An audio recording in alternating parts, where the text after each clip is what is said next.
স্রোতের বিপরীতে জায়গায় যারা কাজ করতে যায় তাদেরকে আপনি সাপোর্ট দেওয়া উচিত। সূরা হুজুরাতের ওয়াজ সারা জীবন করে গেছেন, আপনারা এবার একটু আমল করেন। নোয়াখালী জেলা প্রেস ক্লাবের সামনে ফরহাদ ভাই সহকারে আরো 38 জন ছিলেন, তারা শুরুর দিকেই প্রেস ক্লাব সামনে থেকে আন্দোলন শুরু করেন। আমাদের নোয়াখালীতে 2 জন পুলিশ আহত হয়েছিলেন বহিরাগতদের দ্বারা আক্রমণের মাধ্যমে। তারা চাইছিল আমাদের নোয়াখালীতে পুলিশ এমনকি এই যে আন্দোলনকারী যারা ছিল তাদের মধ্যে একটা সংঘাত সৃষ্টি, তার কারণে আমরা যে আন্দোলন ডাক দিয়েছি এটা কিন্তু সবার কাছে পৌঁছাইছে, কিন্তু আন্দোলন স্থগিত করলাম এটা কিন্তু অনেকে এই মেসেজটা পাই নাই। মা ও শিশু সহায়তা কেন্দ্র বা নর্মাল ডেলিভারি সেন্টার কেন্দ্রিক ওই যে বার্লিংটন মোড় এই হসপিটালটা, ওখানে আমার নাম করে কে জানি 2000 টাকা ওখান থেকে নিয়ে আসছে। একটা জিনিস শুনছি, তার নামে একটা বদনাম করতে পারাটাকে আমরা নিজের অন্তর প্রশান্তি মনে করি। আসসালামু আলাইকুম রহমতুল্লাহ।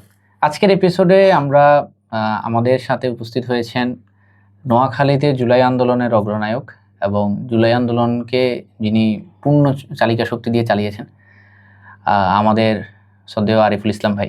আজকে আমরা আরিফুল ইসলাম ভাই থেকে শুনবো আসলে নোয়াখালীর জুলাইয়ের শুরুটা কিভাবে এবং জুলাইয়ের যেই সময় রেখাগুলো সেগুলো বাধাগুলো কিভাবে অতিক্রম করে 5ই আগস্ট এই নোয়াখালীতেও হয়েছিল তার একটা বিস্তারিত ডকুমেন্টারি আজকের এই পডকাস্টটা হবে।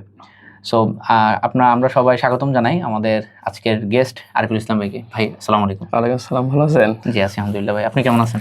আলহামদুলিল্লাহ। ভাই আপনি তো এই জুলাই আন্দোলনের অন্যতম একজন স্টেক হোল্ডার, বলতে গেলে আপনি সবার লিডার ছিলেন।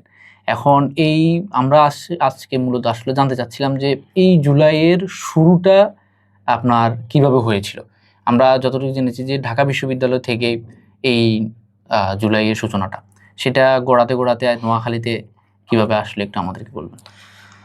আপনাকে প্রথমে একটু সংশোধন দিয়ে বলি, অন্যতম না, অন্যদের মতো করে অন্য সবার মতো করে নোয়াখালীতে আমিও জুলাই একজন জাস্ট অন্য সবাই যেরকম যোদ্ধা ছিল আমিও এরকম সাধারণ একজন যোদ্ধা।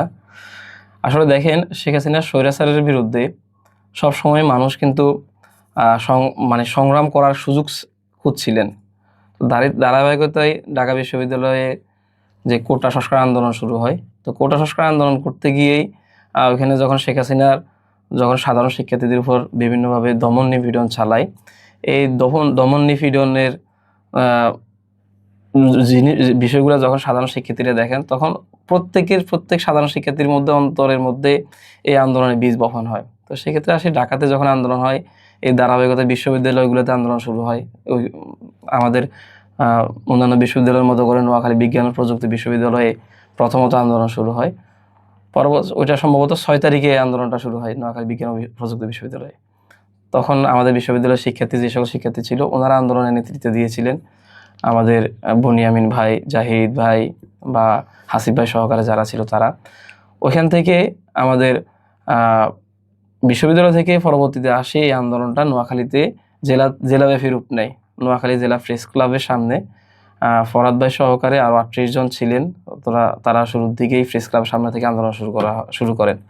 পরবর্তীতে এসে এই আন্দোলনটা শুধুমাত্র 38 জনের মধ্যে সীমাবদ্ধ ছিল না, প্রত্যেকটা আফমার জনতার, নারী, শিশু, বৃদ্ধ, ছাত্র, যুবক সবার মধ্যে ছড়িয়ে পড়ে। সেক্ষেত্রে আসে এই আন্দোলনটার সূচনা ঢাকা ইউনিভার্সিটি থেকে, পরবর্তী বিজ্ঞান ও প্রযুক্তি বিশ্ববিদ্যালয় থেকে এসে আমাদের এই নোয়াখালী জেলায় আন্দোলনের রূপ নেয় আর কি। বুঝছি। আচ্ছা ভাই, সমন্বয়ক টার্মটা আসলে আসছে কেমনে? মানে এটা এই যে সমন্বয়ক চিন্তাটা, এটা কিভাবে আসলো এবং কারা অনুমোদন দিছে আসলে? আপনি দেখেন, ওই যে সমন্বয়ক যে বিষয়টা, যে কোনো একটা আন্দোলনকে সংগঠিত করতে হলে কিছু যুবক বা কিছু মানুষ লাগে যারা পুরো আন্দোলনকে সংগঠিত করবে, এমনকি সামনের দিকে অগ্রসর করবে। যেমন দেখেন আপনার আজকে আমরা আন্দোলনে আজকে কর্মসূচি শেষ করলাম, পরবর্তী কর্মসূচি নির্ধারণ করা, পাশাপাশি হচ্ছে আন্দোলনে কারা আসতেছে বা বিভিন্ন লজিস্টিক সাপোর্টগুলা সবকিছু মিলে একদল লোক লাগে সম্মিলিতভাবে। তো ওই জায়গা থেকেই সম্ভবত আমাদের কেন্দ্রীয় সমন্বয় কমিটি হয়। কেন্দ্রীয় সমন্বয় কমিটির পরবর্তীতে আসি নোয়াখালী জেলাতে আমরা যখন আন্দোলন করে যাচ্ছিলাম বিচ্ছিন্নভাবে, পরবর্তীতে এসে আমাদের চিন্তা হলো যে না, আমাদের নোয়াখালীতেও একটা সমন্বয় কমিটি থাকা উচিত। পরবর্তীতে এসে আমরা নোয়াখালী বিজ্ঞান ও প্রযুক্তি বিশ্ববিদ্যালয়, পাশাপাশি এসে নোয়াখালী সরকারি কলেজ, এই দুইটা শিক্ষা প্রতিষ্ঠান কেন্দ্রিক আমাদের সমন্বয় কমিটি দেওয়া হয়। সেক্ষেত্রে আমাদের ভাইরা তো ছিলই এই সমন্বয় কমিটিতে। এখানে একটা বিষয়, যেমন সমন্বয় কমিটি একটু পরে আসে, তার আগেই কিন্তু আপনারা আন্দোলন চালাচ্ছিলেন, যেমন আপনি, তারপর আরো বাকিরা। তো ওই সময়ও তো আপনারা সমন্বয়ক ছিলেন, মানে ওই সময় আমি যেটা জানতে চাচ্ছি আর কি, মানে সমন্বয়কটাকে আপনারা এই এই স্বৈরাচার হটানোর তাগিদে নিজেরাই হচ্ছে যে উদ্যোগ নিয়ে কাজ শুরু করে দিয়েছিলেন যে ইনশাল্লাহ বাকিরা তো আসতেছেই, এরকম কিনা? বা হচ্ছে যে মানে আমার প্রশ্নটা হচ্ছে যে মূলত ধরেন কেউ মানে সমন্বয় করার জন্য আপনার কাছে প্রস্তাব নিয়ে আসছে, নাকি আপনি দেখলেন যে না প্রয়োজন এখানে আছে আমার, আমি চলে আসছি? না, আমরা প্রয়োজনের তাগিদে আমরা কিন্তু এখানে এসেছিলাম। শেখ হাসিনার আমলে কিন্তু সবাই আন্দোলনে আসলেও সামনের সারি থেকে কে নেতৃত্ব দিবে এই নেতৃত্ব সংকটটা কিছুটা হলেও ছিল। পরবর্তীতে এসে আমরা যারা শেখ হাসিনার বিরোধী ছিলাম, আমরা যারা অন্তর থেকে চাইছিলাম বাংলাদেশে একটা পরিবর্তন হোক, আমরা নিজ দায়িত্বে এসেই আমরা কিন্তু প্রথমত আন্দোলনের হাল ধরি। পরবর্তীতে এই আন্দোলনকে আরো বেশি সংগঠিত করার জন্য ঢাকা বিশ্ববিদ্যালয়ে যে যারা আমাদের সমন্বয়ক ছিল তারা চাইছিল যে আন্দোলন নোয়াখালীতে আরো আন্দোলন সংগঠিত হোক, তারাই পরবর্তীতে আসি সমন্বয়ক যে তালিকাটা আছে এটা আমাদের ফোকাস করে। আমাদের নোয়াখালীর যে তালিকাটা আছে এটা আব্দুল হান্নান মাসুদ ভাই তখন এটা তা ওনার ফেসবুক আইডির মাধ্যমে ফোকাস করেছিলেন। বুঝছি। মানে আমরা মানে এখানে আমার একটা বিষয় চিন্তার আর কি, যে সমন্বয়কটা শুধুমাত্র ধরেন আমরা যারা আমাদের জনসাধারণের জন্য দিয়ে রাখছিলেন, যেন আমাদের চিনতে সুবিধা হয় আর কি, যে আমরা আসলে কার ইনস্ট্রাকশন রাখবো। তবে শুরু থেকেই তো আপনারা আসলে সমন্বয়কের ভূমিকাটাই পালন করে আসতেছিলেন, একদম আপনারা যারা 38 জন যারা ছিলেন এরকমই তো? হ্যাঁ হ্যাঁ, আমরা তো আপনাকে তো বললাম আমাদের প্রথমত এখানে কোনো সমন্বয় কমিটি ছিল না। আমাদের সমন্বয় কমিটি হয় 31শে জুলাইতে। এর আগে আমরা প্রত্যেকেই নিজ দায়িত্বে আমরা যারা আন্দোলনকে সংগঠিত করতাম, পাশাপাশি আমরা বিভিন্ন সময় বক্তৃতার মাধ্যমে স্লোগানের মাধ্যমে আমরা যারা ছিলাম, আমাদেরকে যে সাধারণ শিক্ষার্থী যারা ছিল তারা আমাদেরকে ওইভাবেই চিনে। এমনকি আন্দোলনের যে নেতৃত্ব দিচ্ছি তারা ওই যে স্লোগানের মাধ্যমে বক্তৃতার মাধ্যমে তারা বুঝতে পারছে যে আন্দোলনের এই ভাইরা নেতৃত্ব দিচ্ছে। বুঝছি। আচ্ছা ভাই, এখন একটা কোয়েশ্চেন, যেটা মানে আমি আপনার চাচ্ছি আপনার মানে মনস্তাত্ত্বিক খবরটা নিতে আর কি। নোয়াখালীর মতো একটা গুরুত্বপূর্ণ অঞ্চল, ওবায়দুল কাদের মন্ত্রী, একরাম চৌধুরীর মতো একটা সন্ত্রাসী, সেখানে সমন্বয়ক হওয়াটা কিন্তু একটা সুসাইড অ্যাটেম্প্ট। আপনারা দাঁড়াইছেন, আপনারা সমন্বয়ক হয়েছেন, এটা মনস্তাত্ত্বিক চিন্তাটা কি ছিল ভাই? আমরা যখন দেখলাম বাংলাদেশের এই বিভিন্ন সাধারণ মানুষের উপরে নির্বিচারে গুলি করতেছে, পরবর্তীতে এসে আমাদের একমাত্র টার্গেট ছিল যে কোনো প্রকারে এই যে এই বিচার বহির্ভূত হত্যা, এই বিচার বহির্ভূত হত্যার বিচার আদায় করে নেয়া। পরবর্তীতে এসে যখন দেখলাম যাই আমরা বিচারের দাবিতে যখন মাঠে নামি, তখন এসে তারপরেও এই যে স্বৈরাচারী সরকারের যে দোসররা ছিল তারা আরো বেশি মানুষকে হত্যা করা শুরু করেছিল। যখন আমরা সাধারণ শিক্ষার্থীদের রক্ত দেখি, রক্ত দেখার পরবর্তীতে আসি আমরা এটা আমাদের নিজেদের জীবনকে নিয়ে চিন্তা করি নাই। নিজেদের জীবনকে নিয়ে চিন্তা না করে আমরা সর্বোচ্চ দিয়ে চেষ্টা করেছিলাম যে আমাদের জীবন যাইলে যাক, আমরা এই সরকারকে, এই স্বৈরাচারী সরকারকে বাংলাদেশ থেকে যে কোনোভাবে তাড়াবো। তো আমরা প্রস্তুত ছিলাম যে আমাদের জীবন প্রয়োজনে জীবন দিয়ে দিব, কিন্তু এই আন্দোলনকে সফল করব। আপনারা প্রত্যেকেই জানেন হয়তোবা এই ভয়টা আমাদের আন্দোলন যখন করি তখন আমাদের এই ভয়টা একবারের জন্য কাজ করে নাই যে এখানে ওবায়দুল কাদেরের মতো বাংলাদেশের যে পাওয়ারফুল লোক আছে, একরাম চৌধুরীর মতো সন্ত্রাসী আছে বা অন্যান্যদের মতো ছিল সন্ত্রাসীরা আছে, এটা আমরা একবারের জন্য চিন্তা করি নাই। কিন্তু আন্দোলন পরবর্তীতে এসেই কিন্তু পরবর্তীতে বুঝতে পারলাম আসলে আমরা কাদের বিরুদ্ধে লড়াই করেছিলাম। তখন একটা মানে হিট অফ দ্য মুভমেন্টে নেমে গেছেন, যা হবে দেখা যাবে। আমরা আমাদের জীবনকে বাজি রেখেই নেমেছি। আমরা তো চেষ্টা করেছিলাম যা হওয়ার হোক, এই সরকার আমরা প্রথমত আমাদের দাবি আদায় করে নিব। দাবি আদায়ের পরবর্তীতে দাবি আদায়ে যখন করতে গিয়ে যখন রক্ত দেখলাম, রক্ত দেখার পরবর্তীতে বিভিন্ন লাশ দেখার পরবর্তীতে আর নিজেদেরকে দূরে রাখতে পারি নাই। আমরা সর্বোচ্চ দিয়ে চেষ্টা করলাম। তখন চিন্তা করছেন যে না এবার তোমার যাইতে হইব। হ্যাঁ হ্যাঁ হ্যাঁ, জি, আমরা ওইভাবে চেষ্টা করছি যে যেন যাওয়া লাগে। মানে এই জায়গাটা মানে আমারও একটা প্রশ্ন আর কি, যে আপনার ফ্যামিলির কথা আমরা চিন্তা হয় না যে আমি যদি আজকে যদি আমার কিছু হয়ে যায় আমার ফ্যামিলি কি হবে, আমার আব্বা আমার কি হবে? আমি ভাইয়া ধরেন এখানে একটা বিষয়, ধরেন আপনি আজকে যদি মানে ওই দিন যদি আপনি এনি হাও আপনাকে ধরেন পুলিশে ধরে নিয়ে যেত, গুম করে ফেলতো, যেটা আওয়ামী লীগের আমলে ছিল একদম ইজি টু টাস্ক, তো ওই সময় তো আপনার এই ভয়টা তো আপনি জানতেন যে না আসলে এইভাবে যে গুম ঠুম আপনাকে করে ফেলতে পারে বা দেখা গেছে যে আপনাকে ক্রস ফায়ারে দিয়ে দিতে পারে, তো সেক্ষেত্রে আপনার একটু আপনার ফ্যামিলির কথা চিন্তা হয়নি? আমি ওটাকে বলে রাখি, এটা আমরা আন্দোলন ময়দানে আসার আগে প্রত্যেক দিনেই আপনার 2 রাকাত নফল নামাজ পড়ে নামতাম মাঠে। কারণ প্রত্যেক দিন আমাদের জীবনের শেষ দিন হিসাবে কিন্তু আমরা মাঠে নামতাম। সারা দেশে যখন বিভিন্ন জায়গায় গুলি করা হচ্ছে, মানুষ মারা যাচ্ছে, তখন বাড়ি থেকে ফোন দিয়ে আব্বা আম্মা কান্নাকাটি করতো, বলতো দরকার নাই এগুলো করার। তখন আমি আমার আব্বু আম্মুকে বলতাম যে যারা শহীদ হচ্ছে তারাও তো কোনো না কোনো মায়ের সন্তান।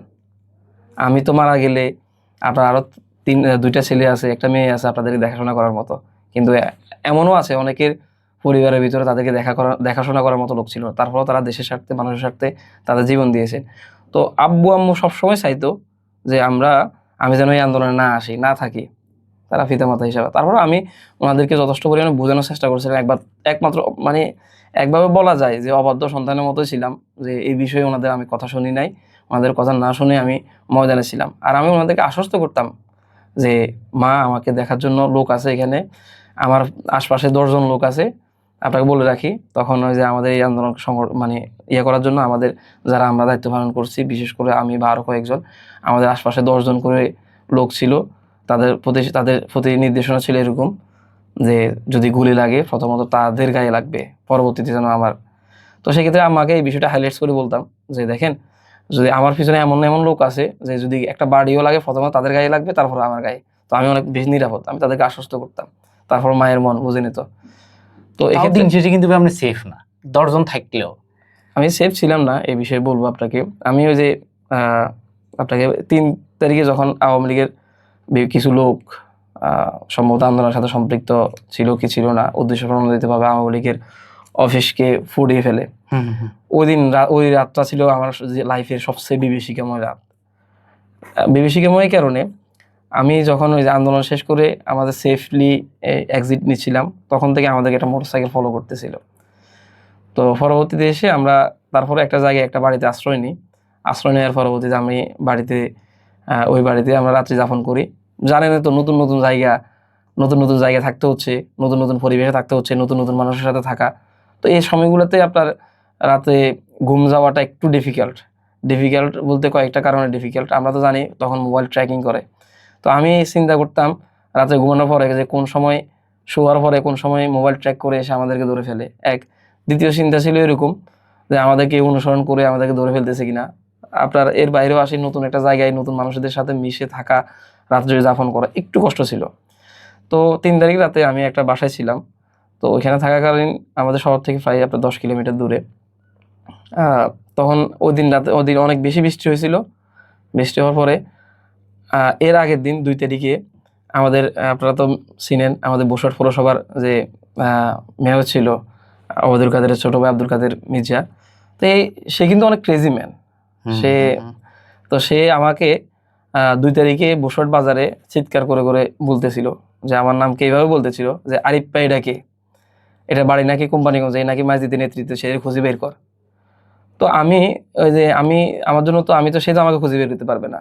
তারপর আমার একটা ভয় ছিল, সে এত বেশি ক্রেজি, যদি আমার পরিবারের উপর কোনো আঘাত করে। তো 3 তারিখ যখন তার অফিস পোড়া দেয়, তারা তো আরো অনেক বেশি ক্রেজি হয়ে গেছে। ক্রেজি হয়ে যাওয়ার পরে ওই দিন রাতে আমার প্রচন্ড জ্বর ছিল।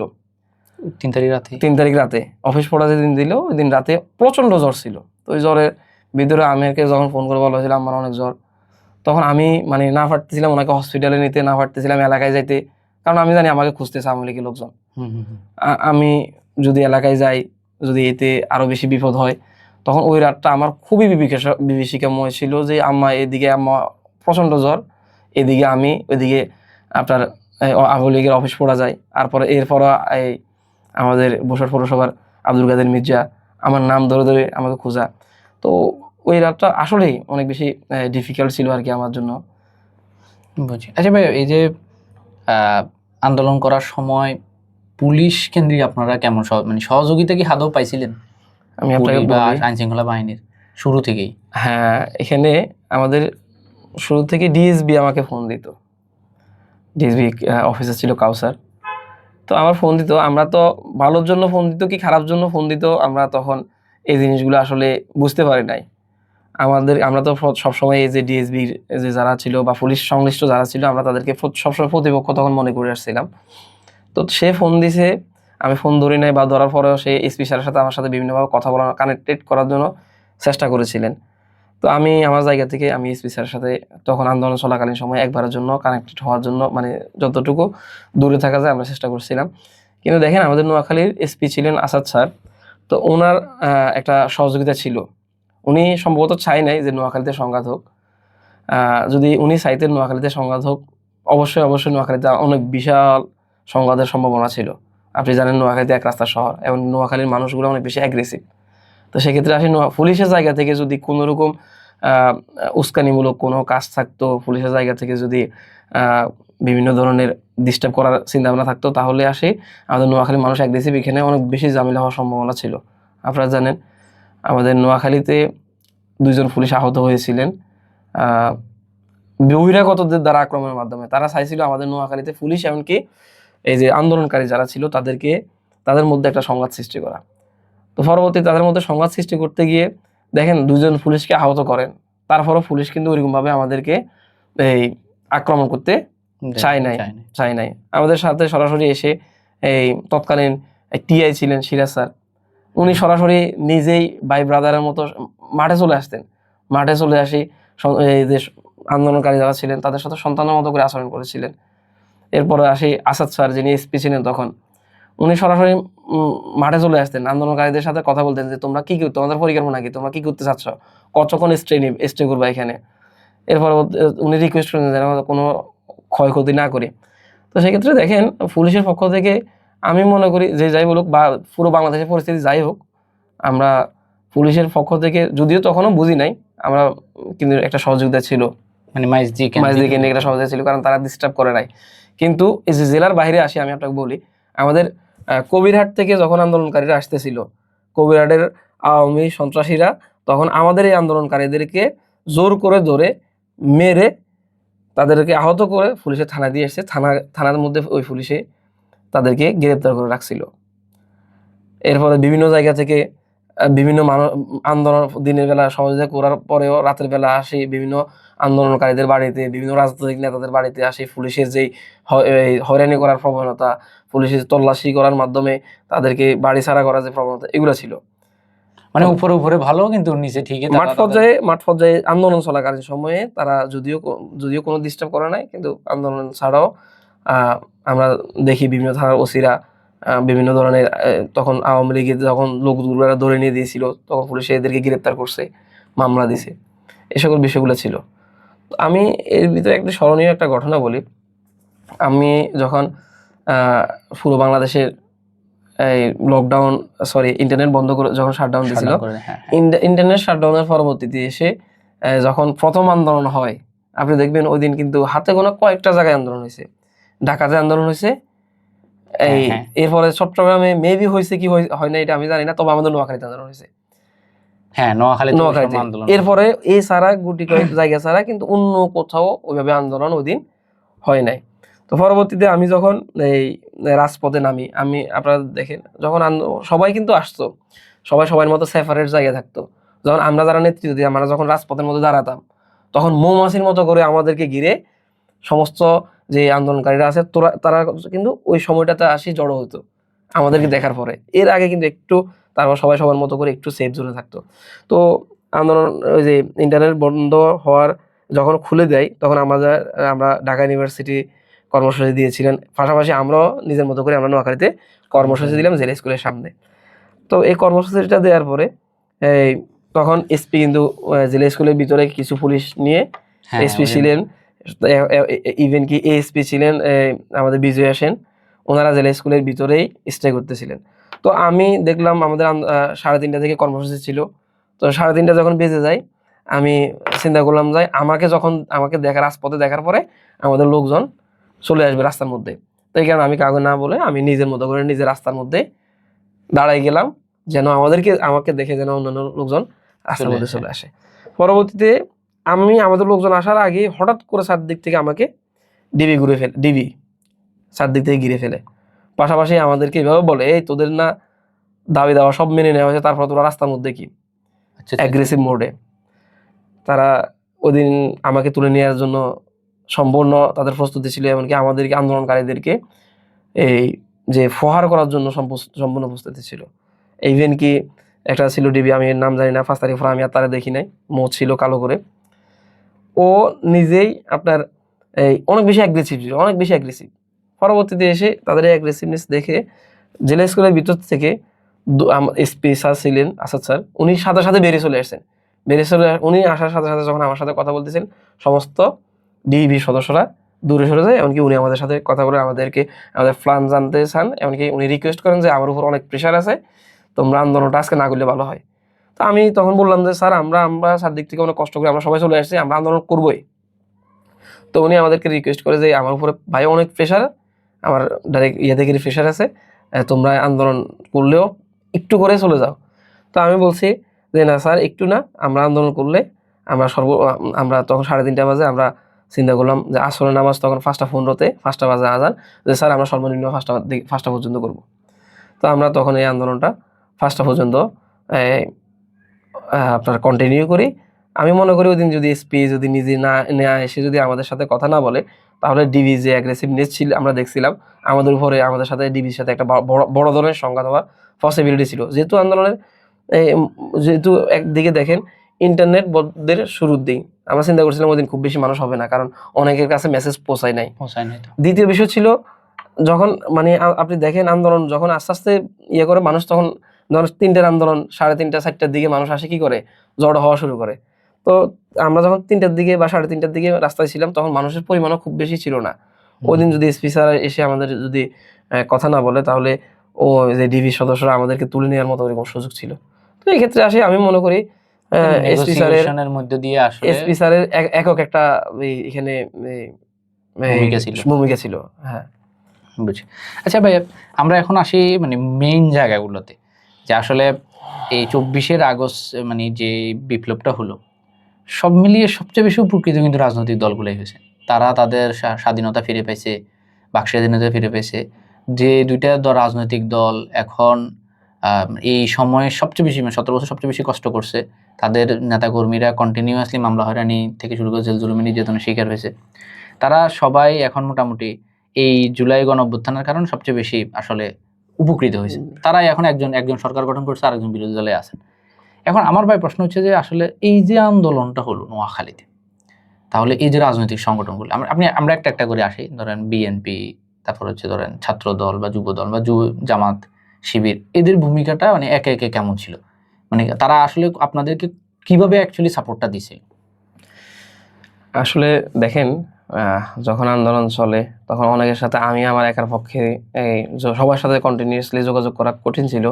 তো আমরা তো ধরেন অনেকেই এই আন্দোলনের নেতৃত্ব দিয়েছি একসাথে, অনেকেই দিয়েছিলাম, সবাই সবার মতো করে নেতৃত্ব দেওয়ার কারণে আমরা এক একজনের সাথেই কন্টিনিউয়াসলি যোগাযোগ রেখেছিলাম। দেখেন আমরা যদি বলি আমাদের ছাত্র সংগঠনগুলোর যে মুরব্বী সংগঠন বা যে মাদার সংগঠন বলা হয়, যেমন ছাত্র দলের মাদার সংগঠন হচ্ছে বিএনপি, জামাতের মাদার সংগঠন, ছাত্র শিবিরের মাদার সংগঠন হচ্ছে জামাত। তো আমি মনে করি ছাত্র সংগঠনের ভূমিকা এই আন্দোলনে অনেক বেশি ছিল, যেহেতু ছাত্রদের আন্দোলন। ওই পরবর্তীতে এসে এখানে আমি যে মাদার সংগঠনগুলো ছিল এই আন্দোলনে এই ভূমিকাগুলা আমি মানে হয়তো বা ওনারা ছিলেন, কিন্তু আমাদের সাথে চোখে পড়ার মতো আমার কাছে মনে হয় নাই। 5 তারিখে যখন বিজয় হয়ে যায়, শেখ হাসিনা চলে যায়, এই বিজয়ের খবর যখন আসে, তো ওনারা একে একে করে আমাদের যে স্টেজ মঞ্চ ছিল, আমরা একটা ব্রাহ্মণ স্টেজ করেছিলাম ট্রাকের মধ্যে। ওই ট্রাকের মধ্যে 5 তারিখে বিজয়ের পরবর্তীতে এসে ওনারা একে একে ওনারা ট্রাকের মধ্যে উঠা শুরু করে আর কি। তবে অনেকেই সহযোগিতা ছিল, সহযোগিতা হয়তো আমার সাথে কমিউনিকেশন বিভিন্ন রাজনৈতিক দলের সাথে কম ছিল। আমি একটা রাজনৈতিক দলের সাথে করছি, অন্যান্যরা অন্যদের সাথে করছে। তো সবার একটা কন্ট্রিবিউশনের কারণে ধরেন এত বড় একটা আন্দোলন সফল হয়েছে। যদি ওনারা যদি মানে বাইরে থেকে সাপোর্ট না দিত, তারা যদি আড়াল থেকে সাপোর্ট না দিত, তাহলে আসি আড়াল থেকে সাপোর্ট বলতে কেমন সাপোর্ট? মানে আমাদের আড়াল থেকে ধরেন অনেকগুলো সাপোর্টের আমাদের প্রয়োজন ছিল। আমাদের এখানে ফিনান্সিয়াল সাপোর্টের প্রয়োজন ছিল। আমাদের এখানে ফিনান্সিয়াল সাপোর্টের কথা বলবো না, এটা স্কিপ করতে পারেন, কারণ আন্দোলনের খুব বেশি টাকা আমাদের খরচ হয় নাই। খাবারের জন্য সবাই সবার ব্যক্তিগতভাবে আমাদের এখানে কন্ট্রিবিউশন করেছিলেন, কিন্তু মাইকের জন্য বা গাড়ি ভাড়ার জন্য যে এগুলো আমাদের বিভিন্ন দিক থেকে এগুলো খরচ খুব বেশি সামান্য হওয়ার কারণে, অনেক সামান্য হওয়ার কারণে আমরা এগুলোর জন্য খুব বেশি আপনার ফেরিসান হওয়ার দরকার মানে হওয়া লাগে নাই আমাদের। তখন তো মানুষে টাকা দেওয়ার জন্য খুব বেশি সাধারণ মানুষ অনেকেই টাকা দেওয়ার জন্য অনেক বেশি ফেরিসান ছিল। তো অনেক জায়গা থেকে সহযোগিতা করছেন। আপনাকে যদি বলি সাপোর্ট, তারা তাদের জনশক্তি দিয়ে সাপোর্টের কথা আছে। তার জনশক্তির পর হচ্ছে আপনার তাদের আমাদের কিছু লাঠি সোটা দিয়ে সাপোর্টের প্রয়োজন ছিল। তো আমি যদি মোটা দাগে বলতে চাই, সেফ হাউসগুলো ওগুলা কারা? আমি আপনাকে যদি মোটা দাগে বলতে যাই, আমার সাথে শিবিরের সাথে কমিউনিকেশন খুব ভালো ছিল। তো আমি আমার সংক্রান্ত আমার মধ্য দিয়ে যতগুলো সাপোর্ট ছিল আমি সবগুলো শিবিরের মাধ্যমে পেয়েছিলাম। আমি আপনাকে বলি, আমি মাইকের বিষয়ে, গাড়ির বিষয়ে, এরপরে লাঠি সোটার বিষয়ে খুব বেশি টেনশন করা লাগে নাই। সেক্ষেত্রে আসি আমার মাধ্য দিয়ে যে সাপোর্টগুলো আসছে আমি শুধুমাত্র সভাপতিদেরকে বলে দিতাম।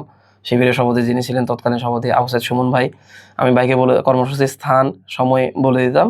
বলে দিলে উনি ওইখানে এই যে লজিস্টিক যে সাপোর্টগুলো ছিল এই সাপোর্টগুলা ফাটানোর ব্যবস্থা করতো। এছাড়াও অন্যান্যদের মাধ্যমেও অনেক লজিস্টিক সাপোর্ট আমাদের এখানে এসেছিলেন, মানে যে যেভাবে পারতো সহযোগিতা করছে অনেকে অনেকভাবে। যারা অনেকে রাজনৈতিক পরিচয় ছিল না তারাও আমাদেরকে সহযোগিতা করেছিলেন। তবে আমরা যদি আমার সাথে বিএনপির যে বর্তমান যুবদলের সেক্রেটারি নুরুল খান ভাই, ওনার সাথেও আন্দোলনকালীন সময় ওনাকেও আমি রাজপথে বেশ কয়েকবার দেখেছিলাম। হ্যাঁ, এরপর হচ্ছে আপনার উনি আমার সাথে বেশ কয়েকবার যোগাযোগ করার ভালো মানের ট্রাই করেছিলেন। হ্যাঁ, তো এই কারণ হচ্ছে আমি ধরেন এরা আমাদের সাথে ছিল, শিবিরের আমাদের ঈশা ছাত্র আন্দোলনের এদের সাথেও যোগাযোগ ছিল। তো সকলের একটা পারস্পরিক সহযোগিতা ছিল। আপনারা জানেন এখানে তৎকালীন সময়ে যেন আমাদের এই আন্দোলনকে বিতর্কিত যেন না করতে পারে, রাজনৈতিক ট্যাক্স যদি না যেন না দিতে পারে, এই কারণে রাজনৈতিক ট্যাক্স যাদের ছিল, যারা রাজনৈতিক বিভিন্ন পদ পদবিতে ছিল, তারা এই কারণে সামনে আসতে পারে নাই। তো এই কারণে আমরা তাদের এই যে অবদান আছে এই অবদানকে অস্বীকার করার কোনো সুযোগ নেই। তারা বাইরে থেকে সাপোর্ট দিয়েছিলেন আমি মনে করি। আচ্ছা ভাইয়া, ধরেন এই যে আপনার সেফ হাউসগুলা, ওগুলা কারা আসলে প্রোভাইড করছে?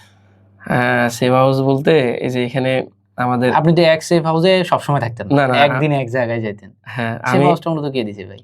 আমি এই যে এখানে আমি শিবিরের দায়িত্বশীলদের মাধ্যমে এই সেফ হাউসগুলা অনেস্টলি নিতাম। আমি বিভিন্ন জায়গায় ছিলাম, আমি কাদিরহানি ছিলাম, আনসার ক্যাম্পের এদিকে ছিলাম, আমি কবিরহাটে বইয়ারহাটের এদিকে ছিলাম। তো এইগুলাতে ভাগ করে করে করে আলাদা আলাদা জায়গায় থাকতাম। তো এগুলো সব কিছু অ্যারেঞ্জ করতেন আমাদের ছাত্র শিবিরের যে সকল ভাইরা আছেন ওনারাই। আমি জানতাম না আসলে কোথায় থাকবো, আমি এটা নিজেও জানতাম না। ওনারা বিভিন্ন জায়গায় বিভিন্ন সময় বিভিন্ন দিকে এটা ওনারা ব্যবস্থা সমন্বয় করে জাস্ট আপনারা আসি নিয়ে যেতেন। নিয়ে যেতে। সুন্দর। আচ্ছা ভাই, এবার আমরা আসি ধরেন মানে আরেকটু ভিতরের দিকে যাচ্ছি আর কি। এই যে ইন্টারনেট যে বন্ধের দিনগুলা, আমরা তো বুঝলাম আসলে মানে জুলাই আন্দোলনের শুরুর কথাটা আপনি বলছিলেন, বাট ইন্টারনেট বন্ধ কিন্তু অনেকদিন ছিল। ওই সময়টাতে মানে আমরা নিজেরা যেটা প্রত্যক্ষ করেছিলাম যে আসলে আন্দোলন ধীরস্থির হয়ে গেছিল। ইভেন যখন আমিও আন্দোলনে আসছিলাম তখনও মূলত আমি আমার বন্ধু থেকে শুনছিলাম, সে তার বন্ধু থেকে শুনছে, এভাবে আসছে, যার কারণে কিন্তু হুট করে উপস্থিতি অনেক কমে গেছিল।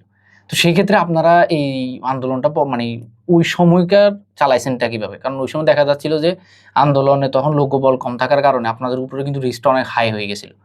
আবার আমরা দেখেছিলাম যে আসলে আন্দোলন করে ফিরে যাওয়ার সময় আবার হামলা মামলারও একটা সমস্যা তৈরি ছিল। কারণ যেহেতু আগে ধরেন আমি সামনে গেলাম, আমি হামলা শিকার হলাম, পরবর্তী মেসেজ দিয়ে জানাই দিব, ওই অবস্থাটা তখন ছিল না। তখন আপনারা ওইটাকে কিভাবে আসলে মিটিগেট করছিলেন?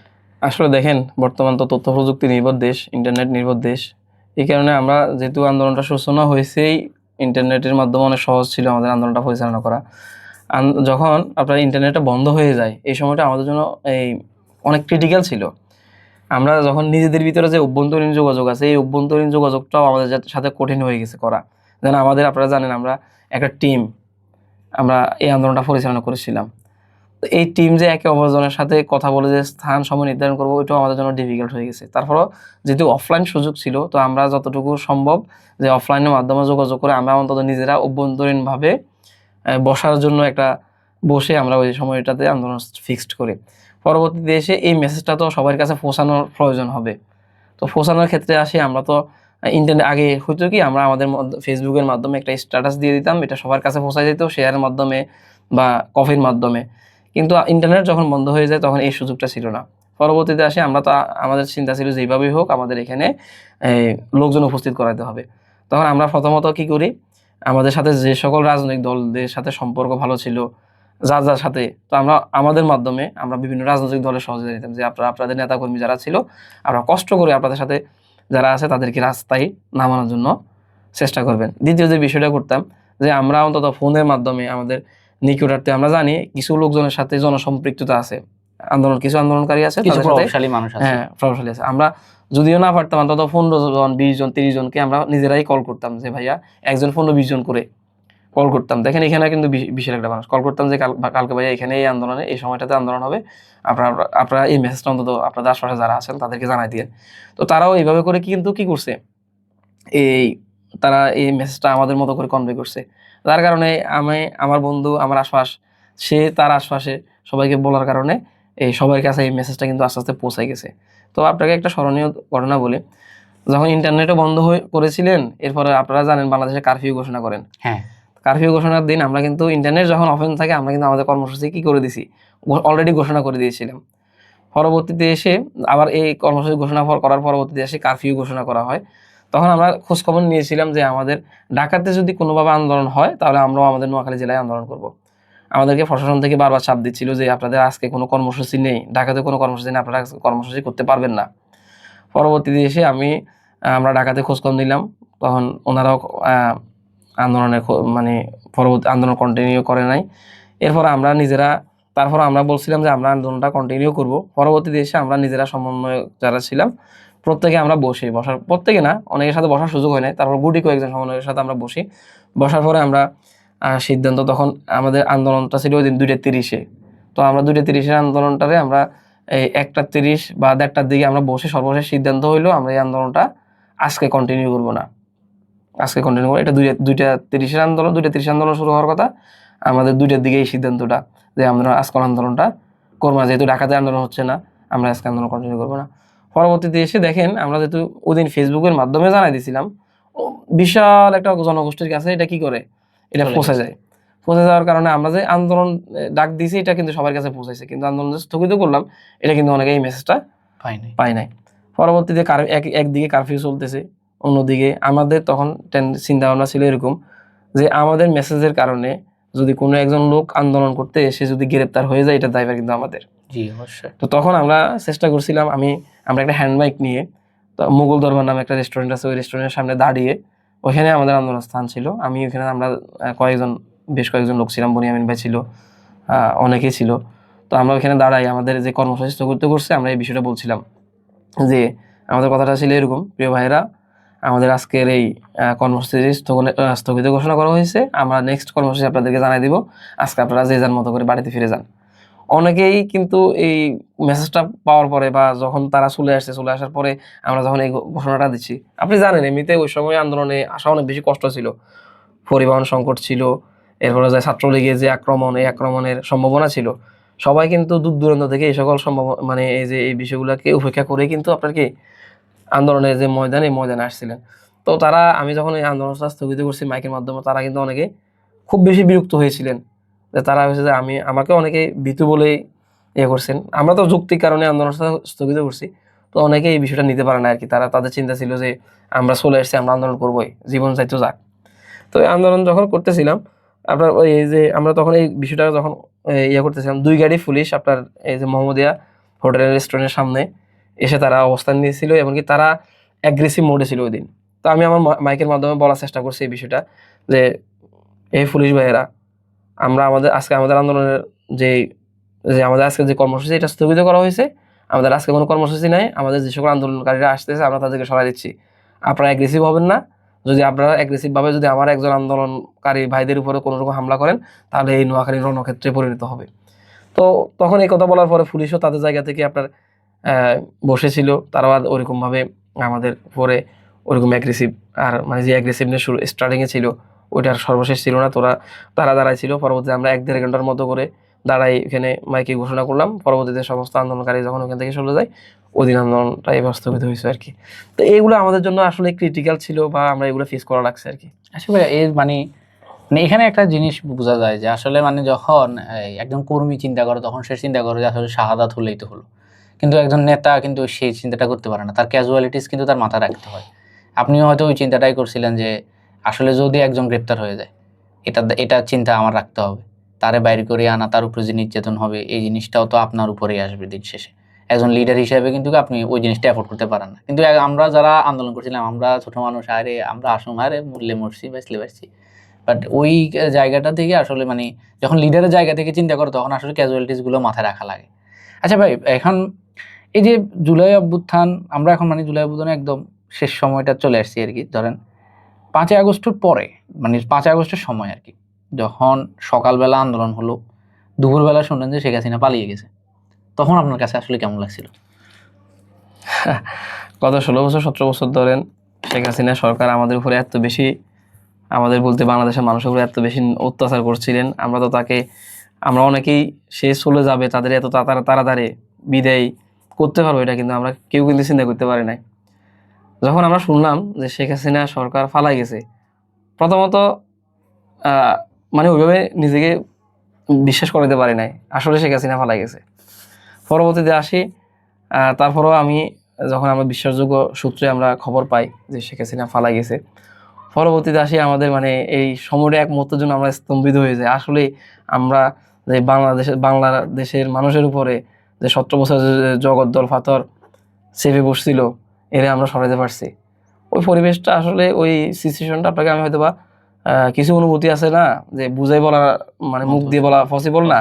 তো আমি ওই যে ওই সময়টা ওই মুহূর্তের কথা আপনাকে হয়তো বা মুখ দিয়ে বলে আমার এই যে অনুভূতিটা প্রকাশ করতে পারবো না।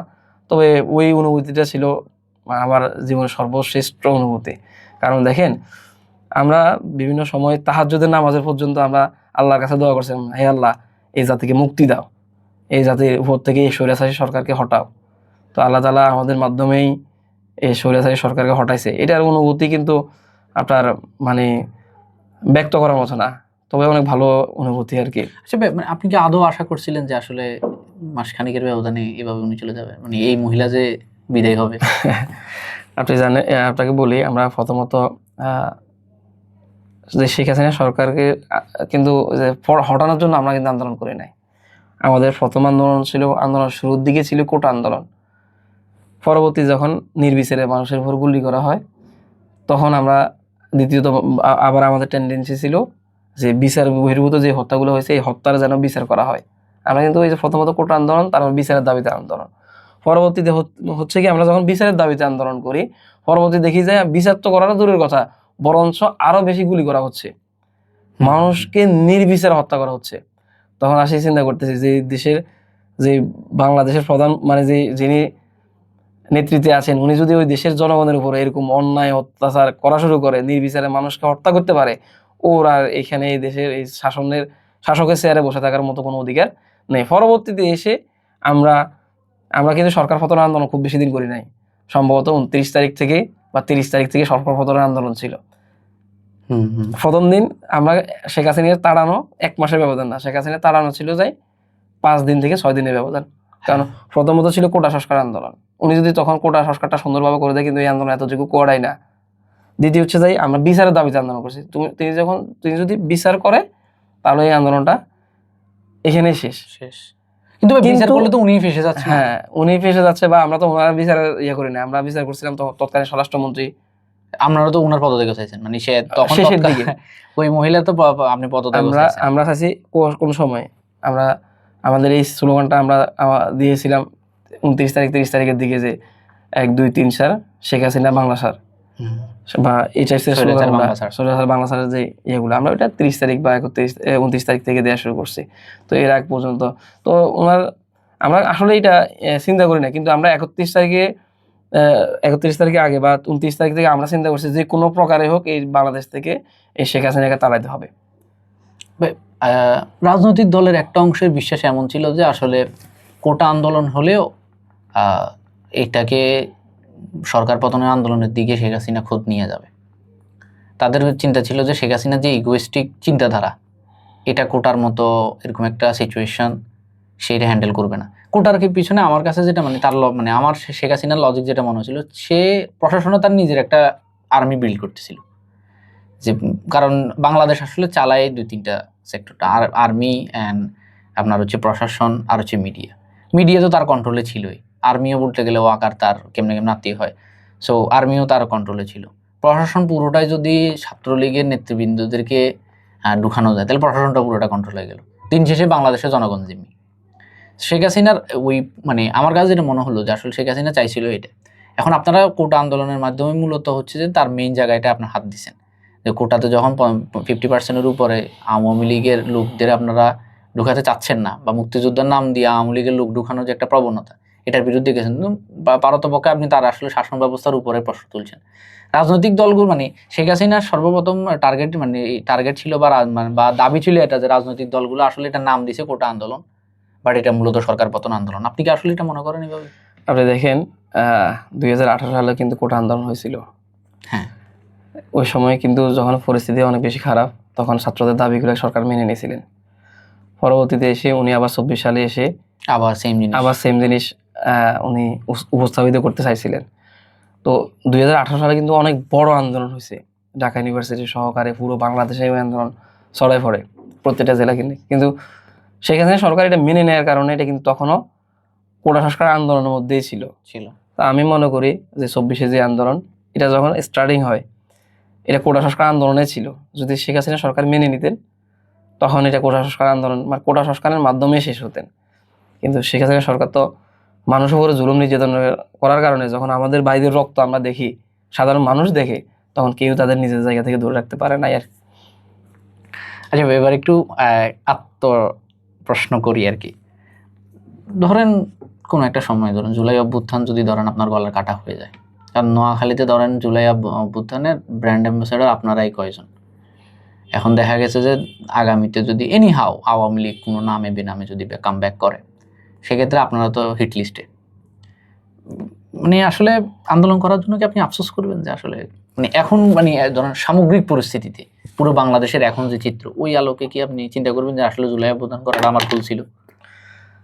আওয়ামী লীগ যদি আসে, আমরা প্রত্যেকে বিশ্বাস করি যে আমাদের একমাত্র পরিণতি হবে হয়তোবা সরকার যদি বিচারিকভাবে দেয় ফাঁসি, আর বিচারে বহির্ভূত হলে হয়তোবা কোথাও মবে শিকার হয়ে মৃত্যুবরণ করা, না হয় কোনো না কোনো আয়না করে থাকতে হবে, না হয় পুলিশের ক্রস ফায়ার বা অন্য কারো ক্রস ফায়ারের মাধ্যমে আমার নিজেদের প্রাণ দেয়া। তো আমরা অনেক বেশি সংখ্যার মধ্যে আছি, যে আমরা যারা নেতৃত্ব দিয়েছি আমরা অনেক বেশি সংখ্যার মধ্যে আছি। তবে আপনাকে আমি বলি, আমরা এই যে যারা আন্দোলন নেতৃত্ব দিয়েছি, আমরা চিন্তা করেছিলাম আমরা 5 তারিখে আগে মারা যাব। তো আল্লাহর কাছে হায়াত এতটুকু অ্যাডভান্টেজ পাচ্ছি, এক্ষেত্রে আসি মৃত্যু নিয়ে ভয় করি না। তো আমাদের মৃত্যুগুলো তখন সার্থক হবে, আমাদের যারা 2000 শহীদ হয়েছেন, তো এই মৃত্যুগুলো তখনই সার্থক হবে যখন এই যে বাংলাদেশে যে আমূল পরিবর্তনের জন্য আমরা সংগ্রাম করেছিলাম। আপনি দেখেন, আমরা শেখ হাসিনা ব্যক্তির বিরুদ্ধে কিন্তু আন্দোলন করি নাই। শেখ হাসিনার যে ফ্যাসিজমের যে কাঠামো ছিল, এই ফ্যাসিজমের কাঠামোর বিরুদ্ধে আমরা আন্দোলন করেছি। তো দেখেন, যদি একই বিষয়গুলা যদি শেখ হাসিনার মতো করে যদি বিচার বহির্ভূত হত্যাকাণ্ড হয়, শেখ হাসিনার যে সময় আমলের মতো করে যদি সাদাবাজি হয়, শেখ হাসিনা আমলের মতো করে যদি সরকারি অফিসগুলোতে মানুষ সেবা না পায়, দলীয়করণ হয়, তাহলে দলীয়করণ হয়ে যায়, তখন আমাদের মৃত্যুগুলো আসলে সার্থক হবে না, আমাদের শহীদ যারা হয়েছে তারা সার্থক হবে না। যদি শেখ হাসিনার বাংলাদেশের মানুষ অন্তত 5 বছর যে সরকার ক্ষমতায় এসেছেন, এই 5 বছর মানুষ যদি তাদের যে নাগরিক যে সুযোগ সুবিধা আছে, এই নাগরিক সুযোগ সুবিধা পায়, তাহলে আমরা মনে করি আমরা সাকসেস। অন্তত 5 বছরের জন্য হলেও মানুষ অন্তত বুঝতে পারছে, ফ্যাসিলিটিস পাইছে, নাগরিক সেবার ফ্যাসিলিটিস পাইছে। যদি আগের মতো হয়ে যায়, আগের মতো ওইরকম জুলুম নির্যাতন চলে, তাহলে আমরা মনে করি আমরা ব্যর্থ বা আমাদের জুলাই আন্দোলন ব্যর্থ। তবে আমাদের দুঃখ লাগে এখন যে আপনারা যে সরকারে আপনি বিশ্বাস করেন, সেটা হচ্ছে যে গত 14 বছর 15 বছর 16 বছর আমরা যাই বলি, এই সময়টাতে কিন্তু কোনো রাজনৈতিক দল কিন্তু যাই বলুক সরকারকে হটাতে পারে নাই, তারেক রহমান দেশে আসতে পারে নাই। তো আজকে সরকার গঠন বা সরকার দলীয় যারা আছে, মন্ত্রী চেয়ারে বসে আছেন, তারা কিন্তু জুলাই আন্দোলনের কারণে হয়েছে। অনেকেই বিভিন্ন বিদেশে ছিলেন, অনেকে আত্মগোপনে ছিলেন, অনেকে যে রাজনৈতিক কর্মকাণ্ড এগুলোতে দূরে ছিলেন, আজকে তারা অনেক বড় বড় মন্ত্রী হয়েছেন, এমপি হয়েছেন। কিন্তু আমরা তাদেরকে গত 16 বছর আপনার রাজপথে দেখিই নাই। টু বি অনেস্ট, আমি আমার নোয়াখালী রাজপথে জুলাই আন্দোলন না, আমি আমার নোয়াখালী রাজপথে 14 বছর ছিলাম। 10 বছর আপনার টোটালি নিজে 70টা আন্দোলন সংগ্রামে আপনার সম্পৃক্ত ছিলাম, মিছিলের সামনে ছিলাম, ব্যানারে ছিলাম। আমি আমার নোয়াখালী রাজপথ চিনি। আমার নোয়াখালী শহর তো অনেক ছোট একটা শহর। তো আজকে যারা ক্ষমতায় আসছে, আমরা যারা বিভিন্ন বড় বড় নেতার নিজেদেরকে দাবি করতেছে, আমরা ওনাদেরকে খুব বেশি রাজপথে দেখি নাই। তারা ছিল, কেউ ছিল একরাম চৌধুরীর বন্ধু, কে ছিল বিভিন্ন আওয়ামী লীগ প্রভাবশালীর বন্ধু, কেউ ঢাকায় পালিয়েছিলেন। কিন্তু আজকে তারা নোয়াখালীর বিভিন্ন নির্বাচিত জনপ্রতিনিধি হয়েছেন, ভবিষ্যতে অনেকেই জনপ্রতিনিধি হবেন। তো সেক্ষেত্রে আসি, ছাত্রদের আন্দোলনের কারণে যারা আজকে ক্ষমতার স্বাদটা পাচ্ছেন, বিগত 16 বছর কোনো প্রকার আন্দোলন সংগ্রাম ছাড়া, ওদের উচিত ছাত্রদের এই আন্দোলনের প্রতি সম্পূর্ণ কৃতজ্ঞতা থাকা, পাশাপাশি হচ্ছে জুলাইকে যে সাংবিধানিকভাবে যতটুকু স্বীকৃতি দেওয়া দরকার অবশ্যই স্বীকৃতি দেয়া, ইভেন কি যদি যে সকল ছাত্ররা কোনোভাবে দুর্নীতির সাথে যুক্ত হয় নাই, ওই সকল ছাত্রদেরকে অন্তত কোনো সরকারি সুযোগ সুবিধা না, যতটুকু স্বীকৃতি দেওয়া দরকার, যথাযথ মূল্যায়ন যথাযথ মূল্যায়ন করা দরকার। আচ্ছা ভাই, এখানে যেহেতু আপনি বলছেন যে ছাত্ররা যারা দুর্নীতির সাথে জড়িত না তাদেরকে যথাযথ মূল্যায়ন, তাহলে এখানে প্রশ্নটা আমার এখান থেকে শুরু, যে গণঅভ্যুত্থানের পর কিছু কিছু জায়গায় আমরা শুনছিলাম যে সমন্বয়করা সালিশবাজি, চাঁদাবাজি, তারপর হচ্ছে যে ব্যবসায়ীদেরকে প্রোটেকশন মানি নেওয়া, ইভেন ভিডিও বা সিসিটিভি ফুটেজও ভাইরাল হয়েছে। মানে এমন পদস্থলনের আসলে সাইকোলজিক্যাল কারণ কি ভাই? কারণ আপনি দেখেন ও নিজে যে জন্য আন্দোলনটা করলো, সে নিজেই এই তলানিতে চলে গেছে। নোয়াখালী থেকে আপনি এরকম কোনো ঘটনা দেখছেন, বা আমাদের কোনো সমন্বয় কিভাবে? আমি আপনাকে বলি, এই আন্দোলনটা যখন হয় তখন কিন্তু অনেক মানুষ, আমরা তাদের অনেকের কাছে কিন্তু এই যে সমন্বয় যে লিস্টটা দেখলেন, এই লিস্ট প্রকাশের আগে আমি অন্তত 1 থেকে 150 মানুষের সাথে যোগাযোগ করছি যে ভাই, আমরা এই আন্দোলনকে সংগঠিত করার জন্য, ত্বরান্বিত করার জন্য, আরো বেগবান করার জন্য আমরা একটা কমিটি দিতে চাচ্ছি। এই কমিটিটা হলে আমরা আরো নিজেদের ভিতরে সমন্বয় করাটা সহজ হবে। আপনি কি আসতে চান কিনা, আপনি কি ইচ্ছুক কিনা? তো আমি কিন্তু ওই যে 200 জন, 100 জন, 150 জনের ভিতরে মাত্র 30, আপনার আমাদের কমিটি ছিল 32 জনের, 30 জন 32 জন, এই 32 জনকেই পাইছি।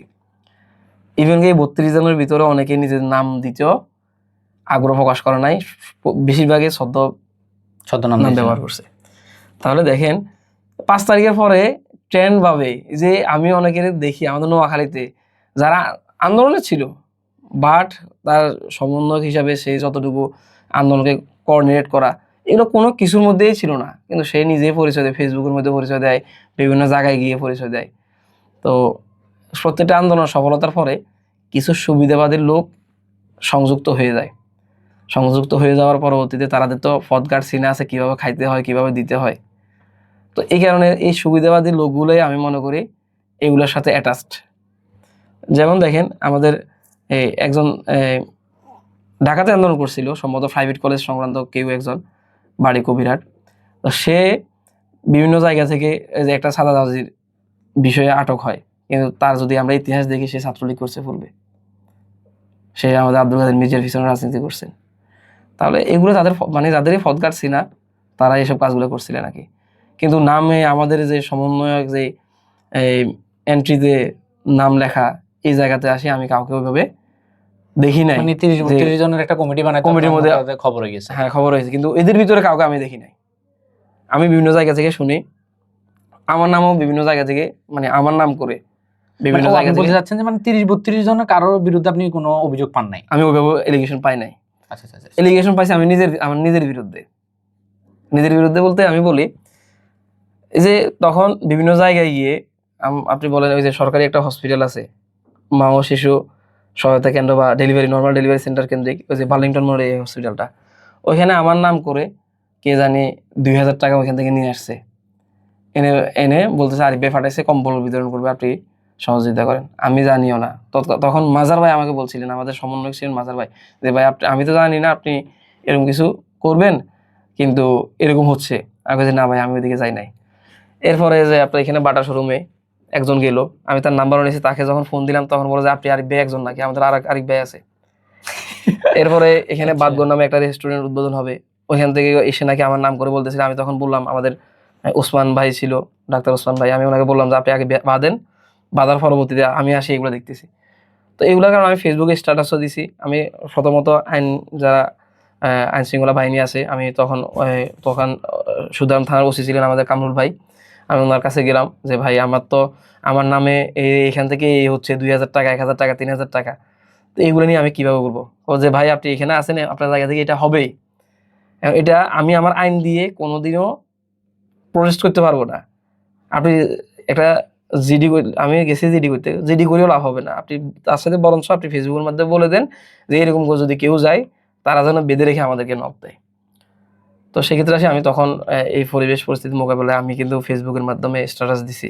স্ট্যাটাস দিয়ে বললাম যে এরকম যদি আপনাদের কাছে কেউ যায়, আমি আমার নামে করে বিভিন্ন জায়গা থেকে টাকা ঢুকে নিচ্ছে, যদি এরকম কেউ যায় আপনারা দয়া করে বেঁধে রাখবেন, বেঁধে রেখে আমাদেরকে জানাবেন, তাদের ভিতরে আমরা আইনি ব্যবস্থা নিব। তো এই বিষয়গুলো আমরা শিকার হচ্ছিলাম আর কি। তো দেখেন এখানে ওই যে মানে একটা বড় পর্যায়ে থাকলে, বড় জায়গায় যাইলে আপনার নাম ইউজ করে অনেকে অনেক খারাপ কাজ করতে চাইবে। তো আমরা যারা এই ভুক্তভোগী, তাদের এই যে ভেরিফিকেশন তারা করা উচিত। আমার সঠিকভাবে ভেরিফিকেশন আমার ফেসবুক আইডি সবার কাছে আছে, বেশিরভাগ মানুষ আমার ফেসবুক আইডি জানে, আমার নাম্বার চাইলেই নেওয়া সম্ভব। তো সেক্ষেত্রে আসি যারা তাদের কাছে যখন এই বিষয়গুলো নিয়ে যায়, তারা তো তাদের ভেরিফিকেশন করা উচিত যে আমরা তো আরিফকে যতটুকু জানি আর এরকম না, আরিফকে আমি একটু ফোন দিয়ে দেখি, তখন এই বিষয়গুলো সমাধান হয়ে যায়। কিন্তু বোকার মতো করে সবাই তো দেয় না, আমাদের কিছু সহজ সরল মানুষ আছে, কিছু সহজ সরল নাগরিক আছে, তারা এই বিষয়গুলা শিকার হয় আর কি। মানে ভাই ওই জায়গায় তো ওই ভয়ও থাকে যে দেখা গেছে সমন্বয়কের ডাইরেক্ট কল দিলে হয়তো সমন্বয়কের আগে যেতে পারে, তখন দেখা যাচ্ছে 2,000 জায়গায় 5,000 দিতে হচ্ছে। এই টেনশনও তো তার থাকে, এটা তো বাস্তবতা। না দেখেন, আমি 5 তারিখ পর থেকে দেখেন আমি কিন্তু কোনো একজন মানুষের সাথে উচ্চ গলায় কথা বলি নাই। আমাকে মানুষ যতটুকু চিনে, আমি কাউকে তো ক্ষতি করা তো দূরের কথা, উচ্চ গলায় কারোর সাথে কথাও বলি নাই। তো সেক্ষেত্রে আমি সবসময় অ্যাভেলেবেল ছিলাম, যে যখন আমাকে চাইছে ফোন দিছে, আমি সবসময় চিনি আর না চিনি আমি সবাইকে সবসময় কি বলে যতটুকু সহযোগিতা করা যায়, সহযোগিতা বলতে আমি দেখা করা, সাক্ষাৎ করা, কথা শোনা, অন্তত সহযোগিতা করতে না পারি অন্তত কথা শোনার বিষয়ে সবসময় আন্তরিক ছিলাম। তো সেক্ষেত্রে আমার সাথে আমাকে যারা চিনে তারা তো অন্তত আমার সম্পর্কে জানার কথা। আচ্ছা ভাই, এমনি ধরেন যদি নোয়াখালী যদি বাদ দিই, এমনি পুরো বাংলাদেশে কিছু ঘটনা তো ঘটছে ভাই, ওই ঘটনাটা আসলে কেন হলো ভাই? এই জন্য এর মনস্তাত্ত্বিক কারণটা কি ছিল? আপনার ঘটনার পিছনে হচ্ছে প্রথমত হচ্ছে লোভ। আমি একজন মানে যখন আমাদের পারিপার্শ্বিক পরিবেশ পরিস্থিতিটা এমন, আপনার কাছে যখন আপনি নিজেই ইমাজিন করেন নিজেকে দিয়ে, আপনার কাছে অনবরত যখন বিভিন্ন জায়গা থেকে আপনি টাকা কারো কাছ থেকে জোর করে নেবেন না, আপনি যখন একটা পজিশনে যাবেন ওখানে বসবেন, আপনার কাছে এমনিতে টাকার অফারগুলো আসতে থাকবে। একটা পরিবর্তিত পরিস্থিতির কারণে আপনি কারো জোরও করা লাগবে না, আপনার কাছে আসবে যে ভাই আমি এই সুবিধা বা এটার জন্য আপনাকে আমি কিছু সম্মানী দিই, হ্যাঁ সম্মানী দিচ্ছি, আপনার ফলাফাইন আছে, ফলাফাইন খরচের জন্য আমি এটা দিতে চাই, ওটা করতে চাই, সেটা করতে চাই। তো মানে ওই জায়গাতে বসার পরে আপনি কতটুকু নিজেকে এই নিজের জায়গা থেকে নিজে কতটুকু ধৈর্য ধরতে পারবেন বা বিরত রাখতে পারবেন, ওইটা হচ্ছে ম্যাটার। সবাই পারে না, পারা পসিবলও না। এই কারণ হচ্ছে বিভিন্ন জায়গায় বিভিন্ন আমাদের দেশের পরিবেশ পরিস্থিতিটাই এমন। আপনি আছেন, আমি আপনাকে বলি, আমি 5 তারিখের পর থেকে আমি তো আমার নিজের জন্য কিছু করি নাই, কিছু করতে পারি নাই। আমি আগে অবস্থান যেমন ছিল, আপনারা যেরকম মারি ফেলে দেখছেন, এখনো কিন্তু ওইরকম মারি ফেলে দেখতেছেন। তো আমার আশপাশে যারা ছিল বেশিরভাগ হিউজ আত্মীয় স্বজন হতে শুরু করে আমার অনেক শুভাকাঙ্ক্ষী আমাকে 5 তারিখ পর থেকে বলতেছে আরে ভুল করতেছ, আরে ভুল করতেছ, আরে ভুল করতেছ। দেখেন যখন বলে টাকা না বানানোটা এক প্রকার ভুল, তখন চারদিকে মানুষ যখন এটা বলে মেন্টালি আপনার অনেক বেশি আপনি ইয়ে করে আসলে কি আমি ভুল করতেছি, এই বিষয়টা আপনি মোকাবেলা করা অনেক কঠিন। আমাকে আমার আত্মীয় স্বজন হতে শুরু করে আমার একবারে নিকের ব্লাড কানেকশন যে সকল রিলেটিভ আছে, আমি যাদেরকে শুভাকাঙ্ক্ষী মনে করি, আমি যাদেরকে নিয়ে সবসময় চলি, প্রত্যেকে বলে আরে ভুল করতেছো, টাকা এই মুহূর্তে যদি টাকা না কামাও আর এই সুযোগ কখনো পাবা না। তাহলে এই পারিপার্শ্বিক একটা চাপের কারণে তো অনেকে করতে পারে। আমাকে আবার আমাকে পজিটিভ ভাবে সাপোর্ট দেওয়ার সুযোগ আছে, অনেকে ছিল পজিটিভ সাপোর্ট দেওয়ার সুযোগ ছিল। আমি যখন বলতাম যে আসলে আমি ভুল করতেছি, আমার অনেক ভাই ব্রাদার ছিল, আমি যখন পরামর্শ করতে যাই, যারা ডানপন্থী মানুষ, যারা ইসলাম প্র্যাকটিস করে, তারা বলে না এটাই তোমার সফলতা। তখন আমি নিজেকে ওইভাবে বিরত রাখার সুযোগ হয়েছে, কিন্তু এই বিষয়ের জন্য আমি মেন্টালি অনেক বেশি ডিপ্রেসড হয়ে যেতাম যে আসলে আমি ভুল করতেছি কিনা। আপনার এটা চিন্তা হইতো মানে যে আসলে আসলে টাকা যে নিচ্ছি না, আসলে আমি ভুল করতেছি কিনা, আমি যে কামাচ্ছি না আসলে এটা আমার বিপদ ডেকে আনবে কিনা। তাহলে এটা আমার মানে একটা জায়গা থেকে আফসোসের কারণ। আমাকে অনেকে বলে যাই এটা যেন আবার আফসোসের কারণ না হয়। তাহলে দেখেন বাংলাদেশের পরিবেশ পরিস্থিতিটা হচ্ছে এরকম, আপনাকে সৎ থাকতে হলে অনেক বেশি স্ট্রাগল করতে হবে। মানে এখানে চুরি করাটাই সৌন্দর্য। আপনি দেখেন না 5 তারিখের পর থেকে অনেক বড় বড় নেতারা অনেক কিছু করছে না, তাদের নামে আবার অনেক কিছু নাই। আবার ওই যে ছোট যাদের নিয়ে বললো কোনো অসুবিধা নেই, তাদের নামে ব্লেম আন্দাজে আমাদের তো ওই যে হুজুগে একটা কথা বলতে পারলেও হয়, ওটা কতটুকু সত্য কতটুকু মিথ্যা এটাকে জাজমেন্ট করার টাইমও আমাদের নাই। একটা জিনিস শুনছি তার নামে একটা বদনাম করতে পারাটাকে আমরা নিজের অন্তর প্রশান্তি মনে করি। এই জায়গা থেকে আসে আমরা বাঙালি পরচর্চা করতে করতে সত্য কি মিথ্যা আমরা এগুলো জাজমেন্ট করি না, শুধু বলি। আমাদের আশপাশে যারা মানুষ থাকবে তাদের প্রতি আহ্বান যে যারা আসলে নিরেট যে প্রতিকূল পরিস্থিতির মোকাবেলা করতে চায়, স্রোতের বিপরীতে জায়গায় যারা কাজ করতে চায় তাদেরকে আপনি সাপোর্ট দেওয়া উচিত। কেউ যদি সৎ থাকতে চায় তার সৎ থাকাটাকে প্রশংসা করা উচিত। দ্বিতীয় এসে যায় কেউ যদি কারণ নামে যদি কোনো কিছু শুনেন, অন্তত আমি আমার নামে শুনলে আমার অফেন এতে সাব দেওয়ার সুযোগ আছে, পার্সোনালি যোগাযোগ করার সুযোগ আছে, ভেরিফাই করার সুযোগ আছে, আসেন যোগাযোগ করেন।